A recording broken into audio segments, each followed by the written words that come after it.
Hello all. நவராத்திரினாலே ரொம்ப ரொம்ப ஸ்பெஷலான ஒரு ஃபெஸ்டிவல் தான்.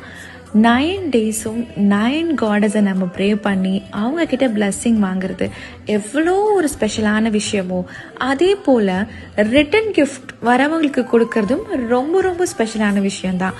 அந்த ரிட்டன் கிஃப்டை எங்களால் இந்த டைம் ரெடி பண்ண முடிஞ்சிருக்கு அப்படின்னா அதுக்கு சௌமியா அப்படிங்கிற கிளைண்ட் தான் காரணம். அவங்க நேற்று எங்களை பிங் பண்ணி எங்களுக்கு ரிட்டன் கிஃப்ட் ரெடி பண்ணி தர சொல்லி கேட்டிருந்தாங்க. ஸோ நாங்களுமே வை நாட் அப்படின்னு சொல்லி அழகான ஒரு ரிட்டன் கிஃப்ட் ரெடி பண்ணியிருக்கோம். இதில் என்னென்ன இருக்குது அப்படின்னா, ஒரு அழகான கோல்டன் பிளேட், அது கூட சில்க் காட்டன் பிளவுஸ், பேங்கிள்ஸ், அதுக்கப்புறம் குங்குமம் அண்ட் மஞ்சள் பாக்ஸஸும் இதில் ஆட் பண்ணியிருக்கோம். உங்களுக்கும் இதே மாதிரி ஒரு ரிட்டன் கிஃப்ட் குயிக்காக வேணும் அப்படின்னு நீங்கள் நினச்சிங்கன்னா எங்களுக்கு நீங்கள் டிஎம் பண்ணலாம். Thank you so much.